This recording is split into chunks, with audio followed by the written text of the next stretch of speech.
una semana que desde el miércoles estoy con un dolor de garganta y un de esto, pero bueno, nada va a impedir que hoy el Señor nos hable. Y sabéis que estos días el Señor me estaba hablando mucho y haciéndome reflexionar sobre el hecho de que Él nunca diseña nada, Él nunca crea nada sin un propósito. Amén. Todo lo que Él crea tiene propósito.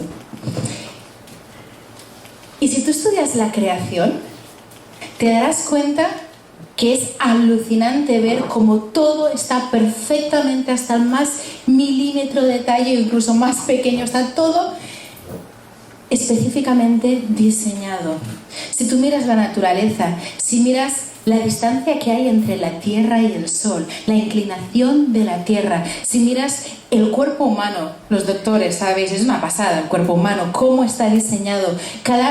Cada molécula de nuestro cuerpo, cada célula tiene una función específica y todo en esta creación. Si te fijas en el hecho de la gravedad, si no fuera por la gravedad estaríamos por ahí todos flotando, ¿sí? La atmósfera que Dios ha puesto a nuestro alrededor está perfectamente calculada para que nosotros podamos vivir allí.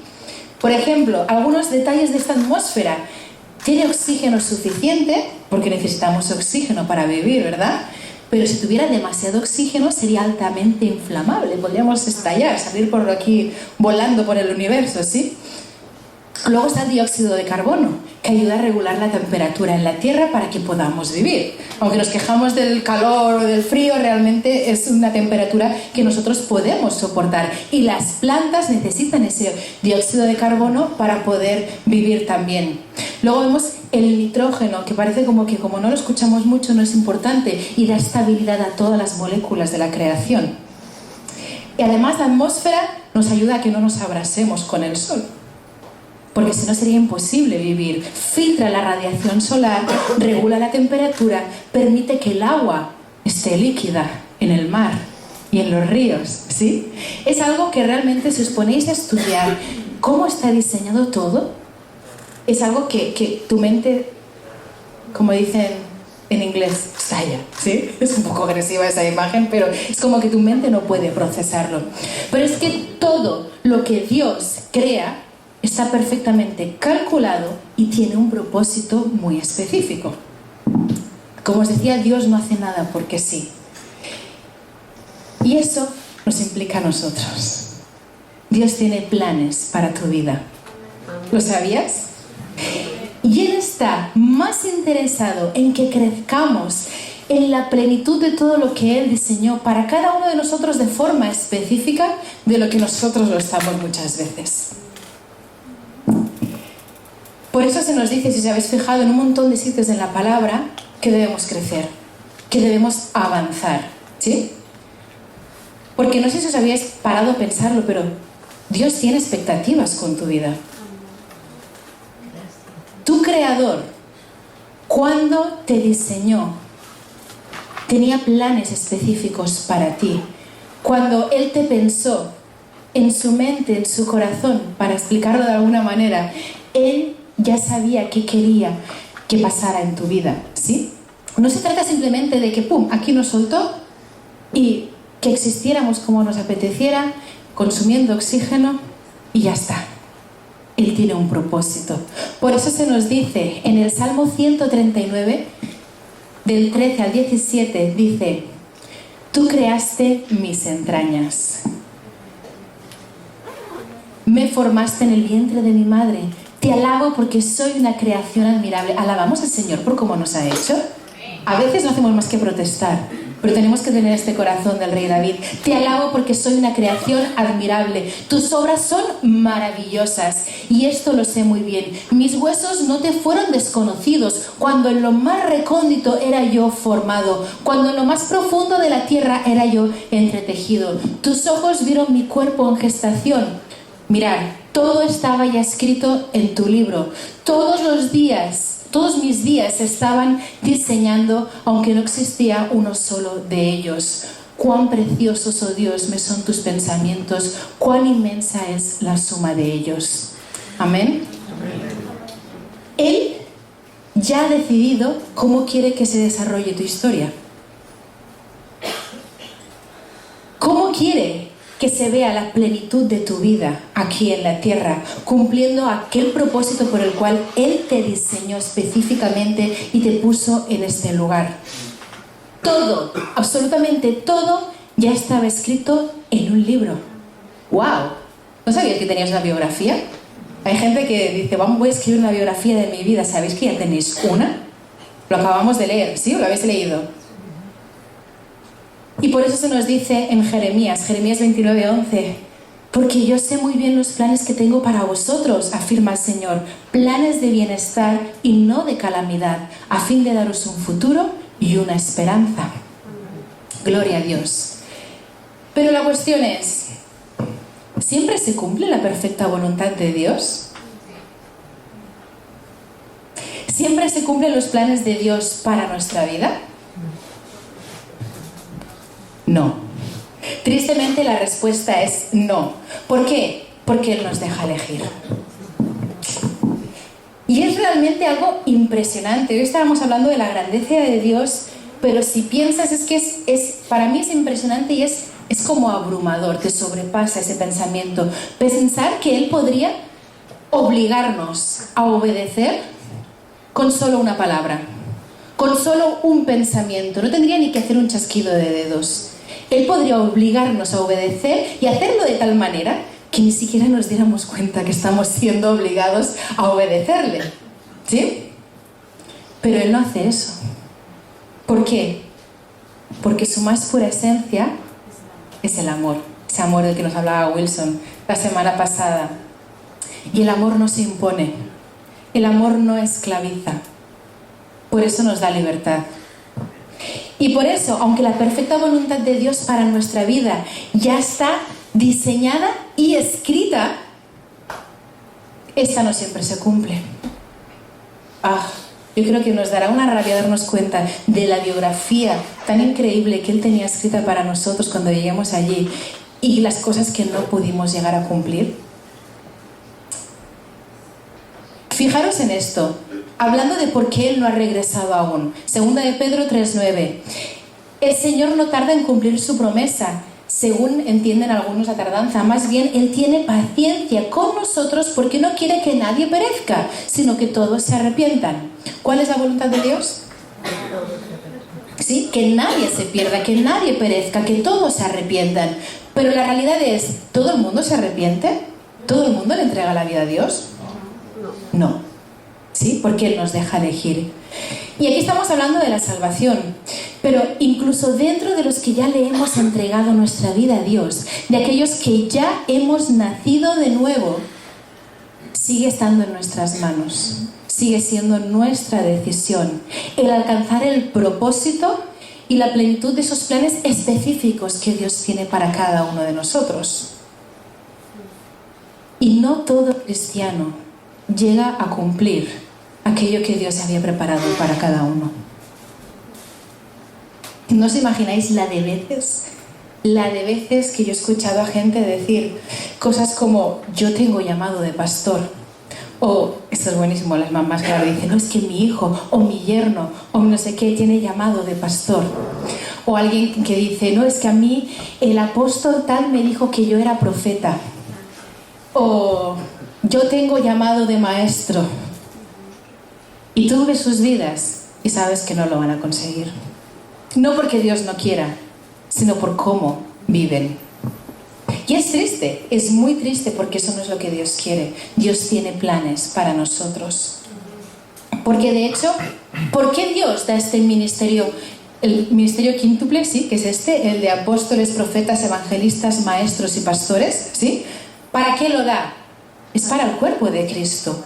Para que nosotros, los hijos y las hijas de Dios, seamos equipados y crezcamos hacia la plena estatura de Cristo. Sí, lo vamos a leer para que veáis que no me lo estoy inventando. Está en Efesios 4, del 11 al 16, dice, y Él, refiriéndose a Cristo, dice, dio a algunos el ser apóstoles, a otros profetas, a otros evangelistas, a otros pastores y maestros, a fin de capacitar a los santos, ¿lo tenemos aquí? Sí, capacitar a los santos para la obra del ministerio, para la edificación del cuerpo de Cristo, hasta que todos lleguemos a la unidad de la fe y del conocimiento pleno del Hijo de Dios, a la condición de un hombre maduro, a la medida de la estatura de la plenitud de Cristo, para que ya no seamos niños, sacudidos por las olas y llevados de aquí para allá por todo viento de doctrina, por la astucia de los hombres, por las artimañas engañosas del error, sino que hablando la verdad en amor, crezcamos en todos los aspectos, en todos los aspectos en aquel que es la cabeza, es decir, Cristo, de quien todo el cuerpo, estando bien ajustado y unido por la cohesión que las coyunturas proveen, conforme al funcionamiento adecuado de cada miembro, produce el crecimiento del cuerpo para su propia edificación en amor. Amén. Ese es el objetivo, crecer hacia la plena estatura de Cristo. Dios está interesadísimo en tu crecimiento. ¿Por qué? Porque un niño inmaduro no puede heredar la empresa de su papá. O, por mucho que esté en la herencia esa empresa, ¿sí?, hasta que no crezca y hasta que no madure, realmente no la puede dirigir. Mirad lo que decía Pablo en Gálatas, ¿vale? Está hablando precisamente de esto, pero también digo, entre tanto que el heredero es niño, en nada difiere del esclavo, aunque es señor de todo, sino que está bajo tutores y administradores hasta el tiempo señalado por el Padre. Así también nosotros, cuando éramos niños, estábamos en esclavitud bajo los rudimentos del mundo. ¿Lo vemos? Sí. No somos aptos para el avance del reino cuando somos inmaduros. No seremos aptos si no avanzamos para que Dios pueda hacer aquello que Él quiere hacer a través de tu vida. Si no crecemos, si no maduramos espiritualmente. Y en lo espiritual es muy importante entender que la madurez no se produce simplemente con el tiempo. Y es por eso que habrá gente que lleve 10, 20, 30 años en los caminos del Señor y que sigue siendo igual inmaduro o igual inmadura que cuando llevaba 1, 2, 3 años. ¿Sí? Por eso Dios anhela el crecimiento de sus hijos y lo espera. Tienes expectativa de nosotros, que crezcamos. Espera que crezcas. ¿Sí? Pero es que a nosotros nos encanta hacer lo que nos da la gana. ¿Sí o no? Y sabéis que la Biblia dice que eso es señal de inmadurez. En 1 Corintios 3, del 1 al 3 dice: yo, hermanos, no puedo dirigirme a vosotros como a espirituales, sino como a inmaduros, apenas niños en Cristo. Os di leche porque no podíais asimilar alimento sólido, ni podéis todavía, pues aún sois inmaduros. Vuelvo a repetir: mientras haya entre vosotros celos y contiendas, ¿no seréis inmaduros? ¿Acaso no os estáis comportando según criterios meramente humanos? Lo que está diciendo Pablo es que cuando lo que nos dirige son mis pensamientos, mis emociones, lo que yo opino, lo que yo pienso, dice la palabra que eso es señal de inmadurez. En la Nueva Traducción Viviente este pasaje dice que son inmaduros, les dice, porque aún están bajo el control de la naturaleza pecaminosa. Interesante. Pero nosotros no queremos eso, ¿verdad? No. Queremos cumplir aquello por lo cual Dios nos ha diseñado y nos ha puesto en este lugar. Amén. Amén. ¿Queremos que cada página de ese libro sea una realidad en nuestra vida? Amén. Amén. Dios también lo quiere. ¿Sí? Por eso el mensaje que hoy Dios nos trae lo he titulado: es hora de crecer. Amén. Amén. Es hora de crecer. Pero antes de entrar de lleno en el mensaje, vamos a orar, porque si no produce Él el crecimiento en nuestro ser, cuando escuchamos esa palabra, no va a servir de nada. Amén. Así que nos ponemos en tus manos, Señor. Santo Espíritu, gracias porque estás aquí. Gracias porque tú estás regando con ese agua viva nuestro ser, Señor. Y te pedimos que nos des ojos para ver, oídos para escuchar tu voz, Señor. Y sobre todo que nos ayudes a vivir lo que hoy nos vas a enseñar. Gracias, papá. Nos ponemos completamente en tus manos. Yo me pongo en tus manos. Te pido que hagas lo que solo tú puedes hacer y que tu voluntad perfecta se haga en nuestras vidas. En el nombre de Jesús, amén y amén. Muy bien. Vamos allá. Pregunta. ¿Os habéis fijado que a veces los profetas hacen cosas muy raras? Sobre todo en el Antiguo Testamento, pero en el Nuevo también. O sea, cuando nos empieza a describir cómo vivía, por ejemplo, Juan el Bautista, cómo se vestía, las cosas que comía. ¿Sabéis por qué son tan raros? ¿Por qué hacen cosas tan raras?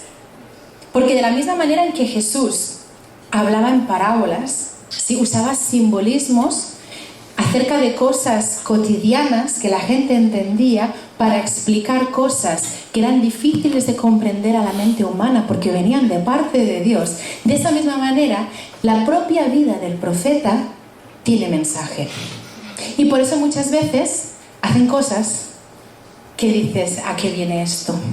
Porque el Señor le dice que vaya a tal sitio, porque el Señor le dice que haga eso, porque hay un mensaje detrás de la propia vida y de sus propios actos, ¿sí? Muy bien. ¿Y qué tiene que ver esto que es hora de crecer? ¿No? ¿Alguien se lo ha preguntado o no? Pues porque vamos a ver el último viaje que Eliseo, ¿os acordáis de Eliseo? Hace con su maestro, el profeta Elías. ¿Antes de qué? Antes de que Elías fuera llevado con ese carro de fuego a la presencia de Dios y que Eliseo recibiera su manto con esa doble unción para cumplir todo lo que tenía que cumplir en su vida, ¿sí? Y veremos algo súper curioso, y es que cada parada en ese viaje representa una etapa. Es un estado, es una edad, por llamarlo de alguna manera, espiritual. En el crecimiento de todo hijo de Dios, no solo él, es un mensaje lo que van a hacer, ¿sí? Así que vamos a leerlo todo entero y luego lo desglosamos, ¿amén? Vamos a ir a Segunda de Reyes, capítulo 2, y leeremos del 1 al 14, ¿vale? Podéis imaginarlo, estar atentos o seguirlo con la pantalla, pero atentos. Dice: cuando se acercaba la hora en que el Señor se iba a llevar a Elías al cielo en un torbellino, Elías y Eliseo salieron de Gilgal. Entonces Elías le dijo a Eliseo: quédate aquí, pues el Señor me ha enviado a Betel. Pero Eliseo le respondió: tan cierto como que el Señor y tú estáis vivos, te juro que no te dejaré solo. Así que fueron juntos a Betel. Allí los miembros de la comunidad de profetas de Betel salieron a recibirlos y le preguntaron a Eliseo: ¿sabes que hoy el Señor va a quitarte a tu maestro y a dejarte sin guía? Lo sé muy bien, callad.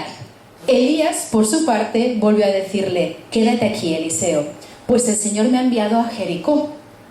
Pero Eliseo le repitió: tan cierto como el Señor y tú estáis vivos, te juro que no te dejaré solo. Así que fueron juntos a Jericó. También allí los miembros de la comunidad de profetas de la ciudad se acercaron a Eliseo y le preguntaron: ¿sabes que hoy el Señor va a quitarte a tu maestro y a dejarte sin guía? Qué majos, ¿eh? Pero así es. Entonces, lo sé muy bien, callad.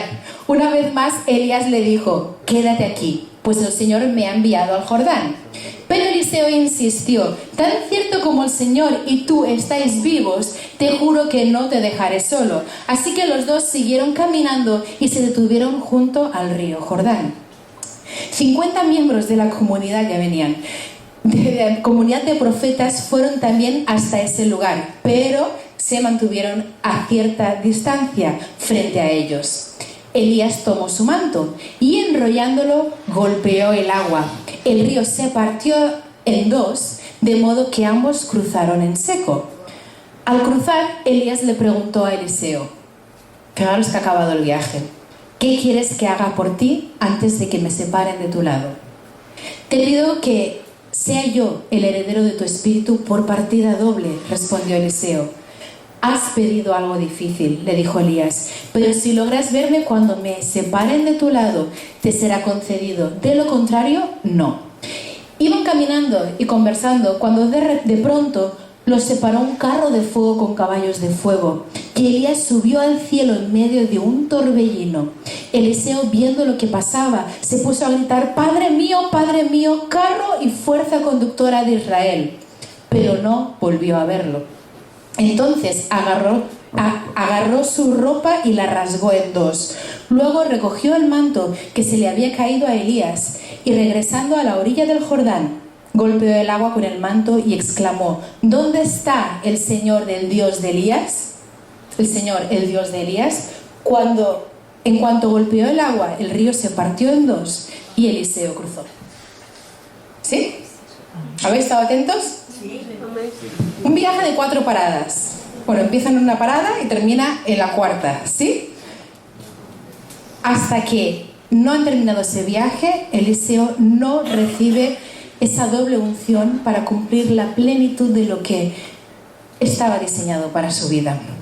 Y estas 4 paradas nos hablan de las 4 etapas de madurez espiritual que todo hijo de Dios, que toda hija de Dios debería atravesar para llegar a ser ya no solo esos hijos maduros a través de los cuales Dios trae su reino y establece el cumplimiento de sus planes en cada situación, allí donde estén, sino que pueden ser esos, como en griego le llaman pattern, esos padres espirituales, madres espirituales, que enseñan lo mismo que ellos han recibido, porque cada uno se multiplica según su especie, ¿sí?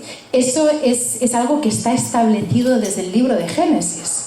Entonces, si somos inmaduros, ¿qué multiplicamos? Nuestra inmadurez. Pues eso es súper importante, que crezcamos a la plena estatura de Cristo para que podamos ir multiplicando lo que Dios quiere que multipliquemos, ¿sí? En el griego, en el Nuevo Testamento, hay distintas palabras cuando se nos habla de los hijos. Esto lo hemos visto alguna vez. ¿Por qué? Porque describen la madurez de los hijos. No usan la misma palabra si yo digo mi hijo de 4 años, Elías, que si yo digo mi hija de 11 años, Anne. Son palabras distintas porque no están en el mismo grado de madurez. O no deberían, ¿sí? Primero tenemos nepios, ¿vale? Tal como suena. Os leo tal como suena, ¿eh? No estoy pronunciándolo en griego. No tenemos nadie griego por aquí, ¿no? Entonces, nepios es realmente el bebé espiritual, los inmaduros, ¿vale? Y cuando Pablo les dice a los corintios: no pude dirigirme a vosotros como espirituales, sino como inmaduros, apenas niños en Cristo, ese niños es nepios, ¿vale? Está diciendo: sois unos bebés espirituales. Luego, el siguiente grado de madurez es la palabra teknon. ¿Os suena? Del hospital Teknon.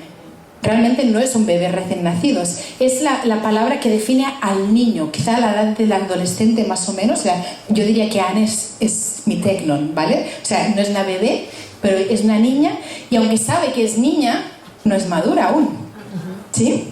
O sea, sabe que es hija, sabe que es mi hija, no es madura aún. Y esta es la palabra que se describe, por ejemplo, cuando en Efesios 6:1 dice Pablo: hijos, obedeced al Señor, en el Señor a vuestros padres, porque esto es justo. Esa palabra es teknon, ¿sí?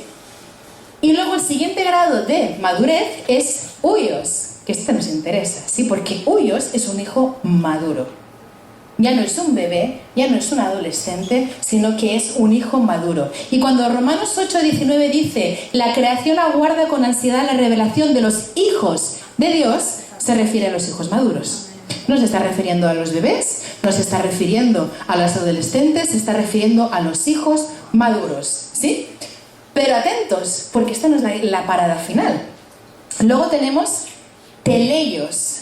Teleios nos habla de plenitud, de madurez completa, ¿sí? Y por eso en Efesios 4:13, lo hemos leído, que dice: de este modo todos llegaremos a la unidad de la fe y del conocimiento del Hijo de Dios, a una humanidad perfecta. Algunas traducciones dicen al hombre perfecto que se conforme a la plena estatura de Cristo.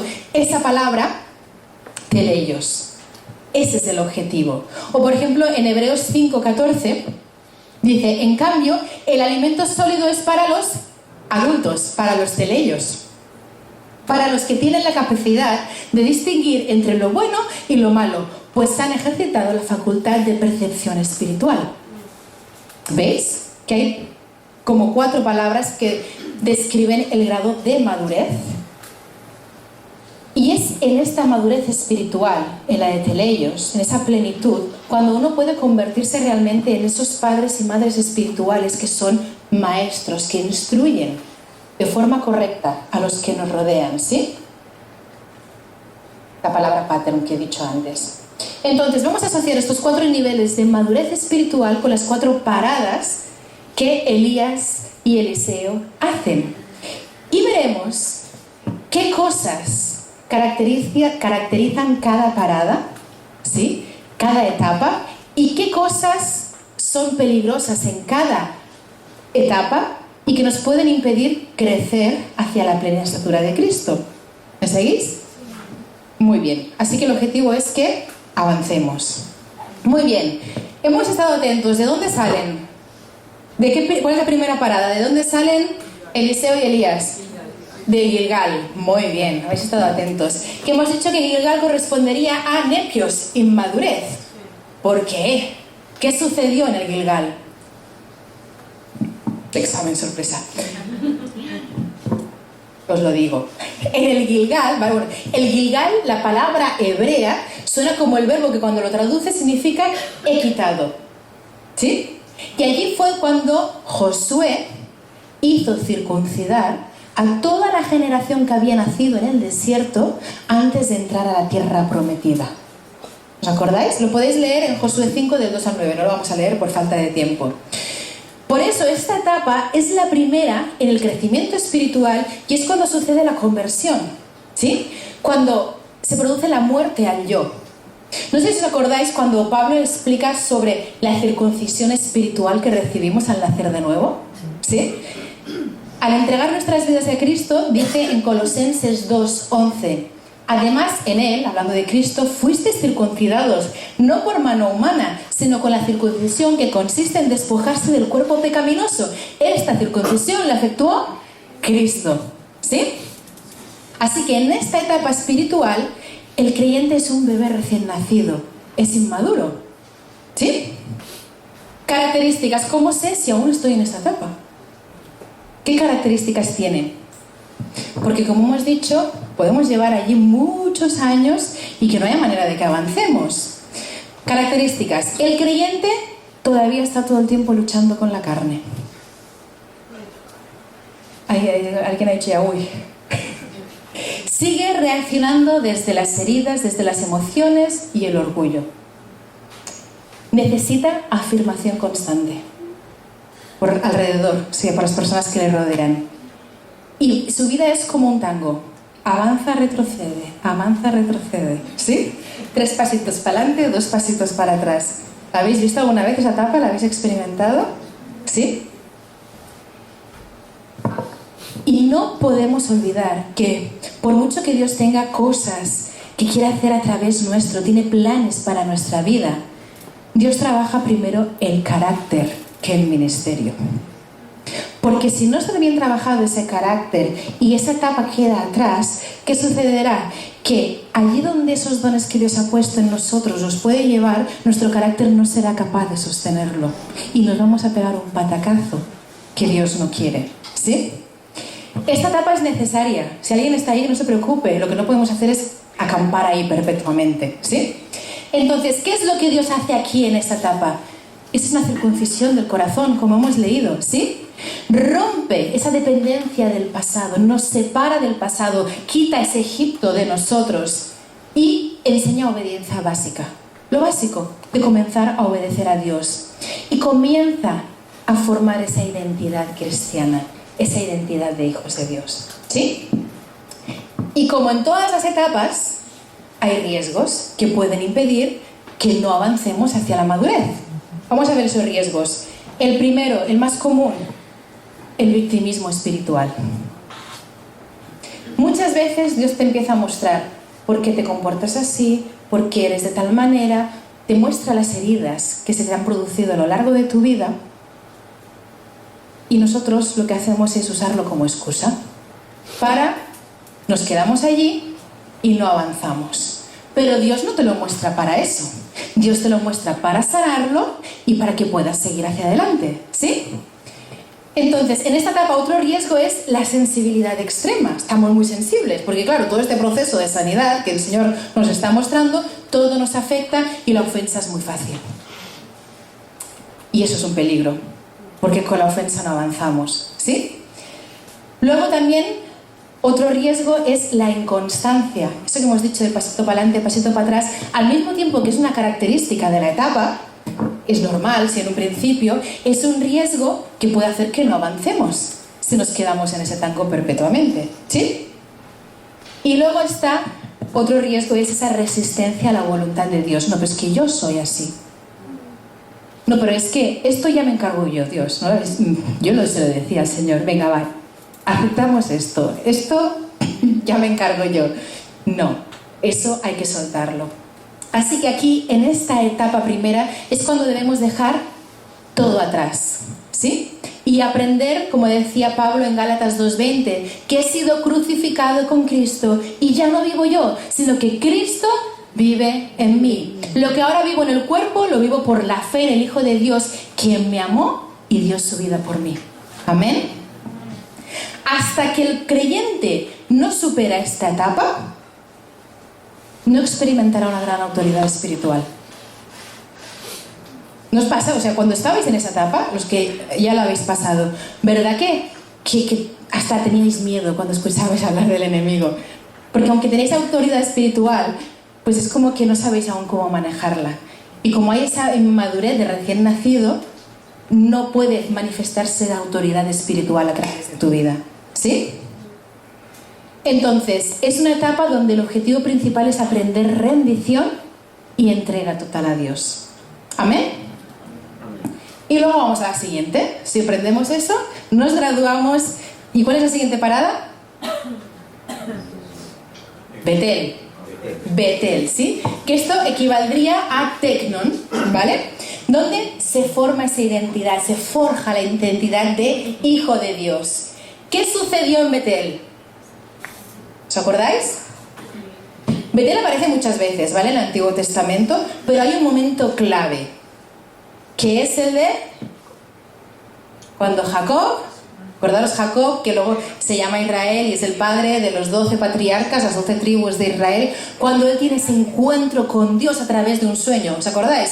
Que no encuentra una almohada y dice, pues esta roca ya me vale, y se pone a dormir allí y de repente tiene un sueño en el que hay una escalera donde los ángeles ascienden y descienden y entonces allí a los pies de la escalera está el Señor y le empieza a recordar las promesas que él le dio a sus antepasados y lo que va a hacer a través de su vida. Y leemos eso está en Génesis 26, no lo vamos a leer todo, del 10 al 19 es, pero os voy a leer solo estos versículos, porque dice en Génesis 28, no 26, del 16 al 17 dice, al despertar Jacob de su sueño pensó, en realidad el Señor está en este lugar y no me había dado cuenta. Y con mucho temor añadió, qué asombroso es este lugar, es nada menos que la casa de Dios, es la puerta al cielo. Y es por eso que dijo, le voy a cambiar el nombre, le voy a llamar Betel, que significa casa de Dios, ¿vale? Entonces, esa etapa espiritual, en ese viaje hacia la madurez, que es caracterizada por intimidad con Dios, es caracterizada por crecer en esa unión con Él, pasar esos tiempos a solas con Él. Es cuando nuestra identidad como hijos de Dios es afirmada, ¿sí? Estamos firmes en quienes somos en Él. ¿Por qué? Porque tenemos esos encuentros tan preciosos con el Señor, ¿sí? ¿Cómo sabemos que estamos en esta etapa? Características. El creyente comienza a conocer verdaderamente a Dios, a conocer su corazón. Y ya no depende de lo que digan las personas alrededor, porque las cosas importantes que necesitamos recibir nos las da el Padre. entonces estamos seguros en esa identidad. Crecemos en revelación.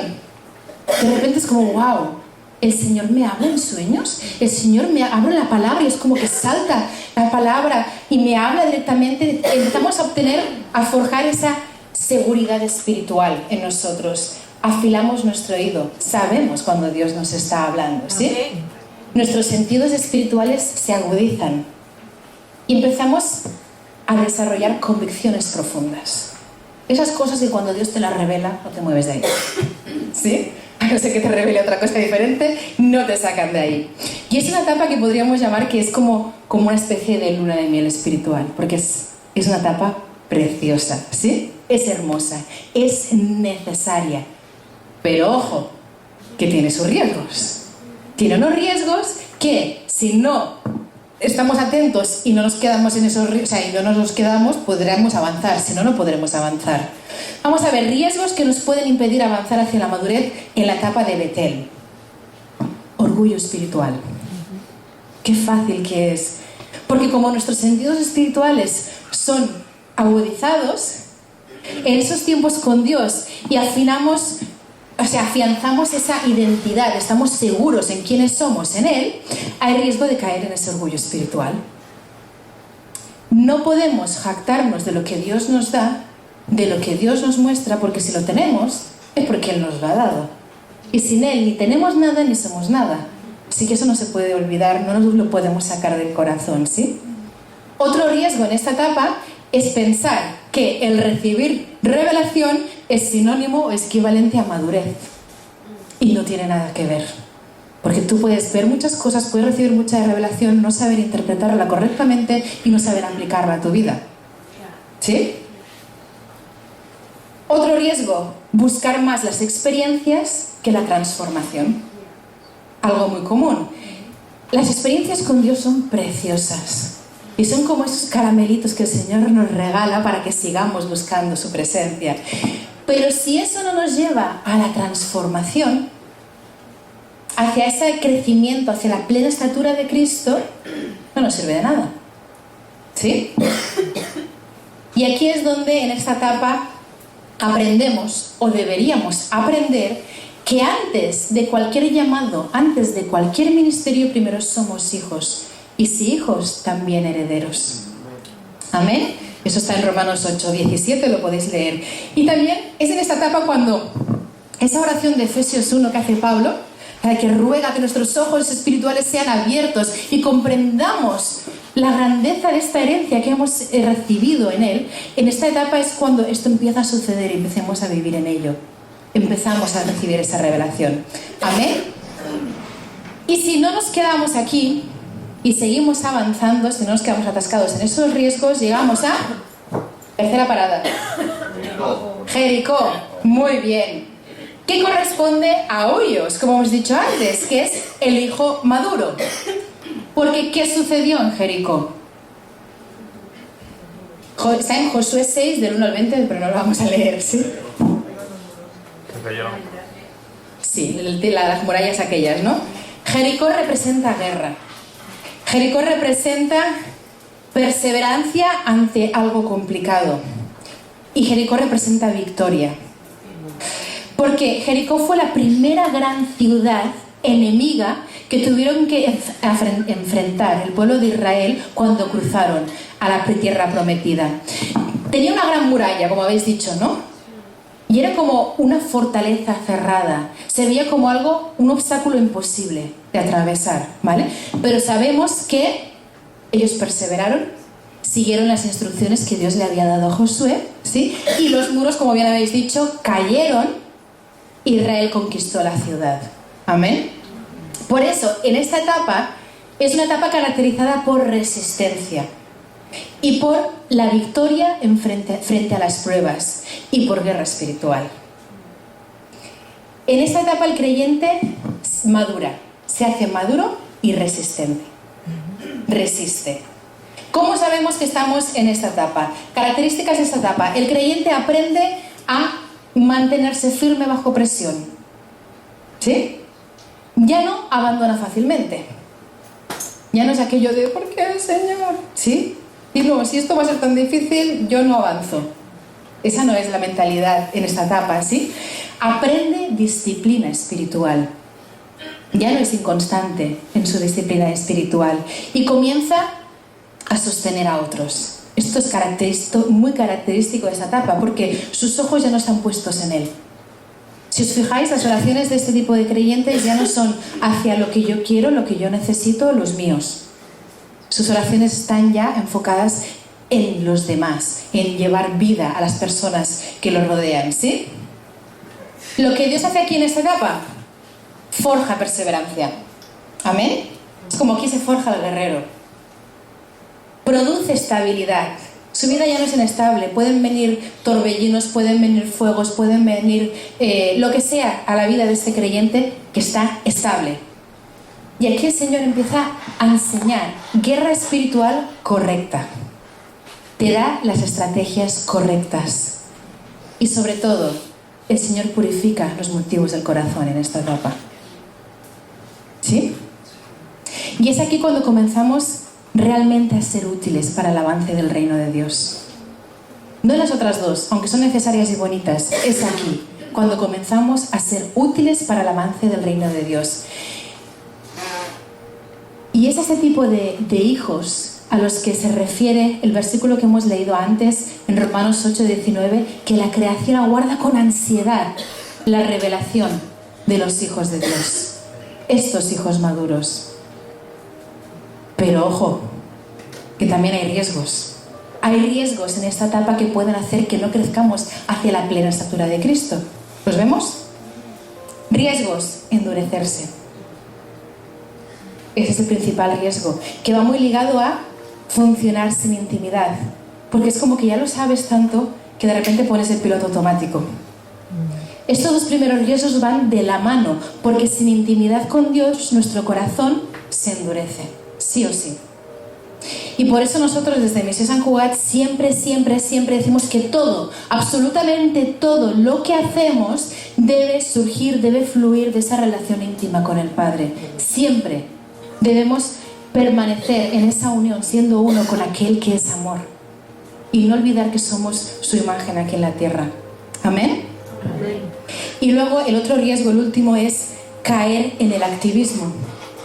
¿A qué me refiero? A intentar ganar las peleas con nuestras propias fuerzas. Olvidar contra quién es realmente la batalla. Y pelear con recursos humanos y con nuestras propias estrategias. ¿Sí? Y aquí es en esa etapa cuando el cristiano aprende que la madurez no se demuestra en tiempos fáciles, sino en la presión y en los momentos difíciles, cuando las cosas se ponen feas. La semana pasada, en el intensivo en el que estuve, nos mencionaron estas 4 etapas que a mí me alucinaron. Lo que pasa es que las mencionaron súper rápido por encima. Y yo me puse, porque el Señor puso en mi corazón que teníamos que profundizar en esto. Pero una frase que soltó, aquel hombre tenía tantos degrees, doctorados, no sé cómo decirlo, tenía tantos estudios, que era de todo, era maestro, era profeta, era teólogo, era una pasada. Y cuando hablaba, temblabas, o sea, era algo, y soltó algo que pensé, ¿cuánta razón tiene? Dice, quien tú eres bajo presión es quien verdaderamente eres. ¿Sí? Y dice, si tú te crees muy maduro y muy espiritual, pero con el primer golpe necesitas 10 días de consejería, lo siento mucho, pero estás en Gilgal. Es más duro, cuando lo dijo él. Yo lo he dicho, pero era muy suave. Vamos a la última parada, ¿sí? Entonces, si avanzamos en este viaje hacia la madurez, cuarta parada, ¿cuál es? Jordán. El Jordán, muy bien. La etapa en que corresponde a Teleios, ¿os acordáis? A esa plenitud, a esa madurez completa hacia la que estamos queriendo crecer, ¿vale? Y ahí es cuando podemos ser correctamente padres o madres espirituales, ¿sí? ¿Qué es el Jordán? Un río. Pero para el pueblo de Israel no era un río cualquiera el Jordán, ¿sí? Porque era como la frontera hacia la promesa. El límite entre el desierto y la tierra prometida. Lo podéis leer en Josué 3 y 4, que es cuando finalmente, después de 40 años en el desierto, cruzan el Jordán hacia la tierra prometida. Si os fijáis, aunque Jericó está dentro de la tierra prometida, el viaje no era así. El viaje era primero Jericó y ahora el Jordán. Por eso en este viaje, esta última etapa representa madurez. ¿Por qué? Porque se deja una etapa atrás y se recibe la herencia. Y se comienza a caminar en responsabilidad. Esa mentalidad de supervivencia queda atrás y pasamos de supervivencia a conquista. ¿Sí? Representa una transición y nos habla de esa plenitud espiritual. Andamos en plenitud en el llamado que Dios tenía para nosotros. En distintos lugares de la palabra veréis que cuando cruzan el Jordán, porque se cruza varias veces, no solo la primera vez cuando llegan a la tierra prometida, veréis que cruzar el Jordán marca un cambio definitivo en la vida de esa persona que cruza. Es como una entrega total hacia ese llamado que Dios tiene. Es como una nueva autoridad que recibe la persona. Es esa nueva paternidad, es responsable de algo, ¿sí? De hecho, lo hemos visto con Elías y Eliseo. Hasta que no cruza el Jordán, Eliseo no recibe esa doble unción y no comienza realmente la plenitud de su llamado. Y por eso, en esta etapa espiritual se caracteriza porque el creyente es plenamente maduro y es responsable. Ya no solo es, oh, qué privilegio ser hijo de Dios, sino que comprende la responsabilidad que es ser un hijo de Dios o una hija de Dios. ¿Cómo sabemos si estamos allí? O al menos estamos cerca o estamos en proceso, ¿sí? Características. Hay estabilidad interior. Hay estabilidad. El creyente ya no vive tampoco para sí mismo, ¿vale? Eso es algo que en el anterior se ha quedado estabilizado y es así. Y luego vemos que ella puede realmente instruir a los que le rodean. Puede discipular a otros, ¿sí? Y camina en autoridad al mismo tiempo que en humildad, porque comprende la responsabilidad de lo que Dios le ha entregado. Lo que Dios hace en esa etapa es que entrega responsabilidad espiritual, forma en el creyente esa dependencia total, esa intimidad con el Espíritu Santo que ya no es inconstante, ¿sí? Y que empieza a formar una maternidad, una paternidad espiritual en el creyente. ¿Sí? Resultados de esta etapa. La persona ya no vive centrada en el cómo me siento, qué me hicieron, pero por qué me ha dicho esto, qué me ha tratado así. ¿Sí? No está centrada en esas cosas. La mentalidad del creyente en esta etapa es el reino de Dios. Es el avance del reino. Es el servir, es el edificar, es el reproducir la vida de Dios en otros. ¿Sí? Y es en esta etapa cuando aprendemos que pase lo que pase, sea como sea de grande la batalla, mi vida le pertenece a Dios. Y es mucho más que palabras. Es realmente, te dan el golpe más duro en tu vida y dices, pase lo que pase, Señor, soy tuyo. Es como Pablo decía en Filipenses 1 del 20 al 21. Acordaros que en Filipenses, en esta carta, él está encarcelado y no sabe si va a morir o no. Y dice, mi ardiente anhelo y esperanza es que en nada seré avergonzado, sino que con toda libertad, ya sea que yo viva o muera, ahora como siempre, Cristo será exaltado en mi cuerpo, porque para mí el vivir es Cristo y el morir es ganancia. Amén. Eso son más que palabras. Sé que a veces lo decimos muy ligeramente, pero es cuando esto se convierte en una realidad de nuestra vida. Amén. Y es aquí en esta etapa cuando realmente somos súper eficaces en las manos de Dios, porque ya no se trata de nosotros, se trata de Él, de su reino, de su avance, de su vida en esta tierra. Amén. Y es en este momento como podemos vivir como Jesús vivió, como se nos dice en la primera epístola de Juan, que nos llama a vivir como Él vivió. Y es cuando podemos traer la realidad del cielo a la tierra, a cualquier circunstancia. Ahí ya no se resisten las cosas. Yo creo que los generales de Dios, cuando vemos esas grandes historias, estaban cerquita de esa etapa, porque no se les resistían ni los muertos. Aunque la plenitud de esta etapa no nos angustiemos porque no vamos a llegar. De hecho, Pablo, hoy estaba en el devocional, me salió esto que decía, no es que lo haya alcanzado ya, sino que una cosa hago, dejando lo que queda atrás, y habla de que sigue hacia, y la palabra es esa, teleios, sigue hacia la plenitud, a esa perfección. Está hablando de esa madurez. Está diciendo, estoy ahí, sigo para adelante. Pero ese es el objetivo. ¿Amén? Amén. Así que analicemos en qué etapa del crecimiento espiritual me encuentro. ¿Cuánto tiempo llevo en esa etapa? Porque son necesarias, pero no nos podemos estancar, ¿sí? Y vayamos a ver con la ayuda del Espíritu Santo, Señor, qué cosas tenemos que cambiar aquí para seguir adelante. ¿Porque queremos cumplir la biografía? Amén. Yo también quiero. Así que vamos a ir a las manos del Señor y decir, Señor, ¿cuánto tiempo he estado aquí? Me he dormido en los laureles, acampé por demasiado tiempo, y pongámonos en sus manos para poder avanzar. Amén. Te damos gracias, papá. Gracias, Señor, por tu presencia. Gracias por tu amor. Gracias porque sabemos que en ti, Señor, solo en ti somos más que vencedores. Y esos planes preciosos que tú tienes para nosotros se van a cumplir. Porque nosotros queremos, nos ponemos en tus manos, Señor. Y tú vas a hacer la obra en cada uno de nosotros. Gracias, Señor. Danos esa percepción espiritual, esos oídos, esos ojos que necesitamos para comprender lo que hoy nos estás diciendo y que podamos seguir avanzando. En el nombre de Jesús oramos. Amén y amén. Amén.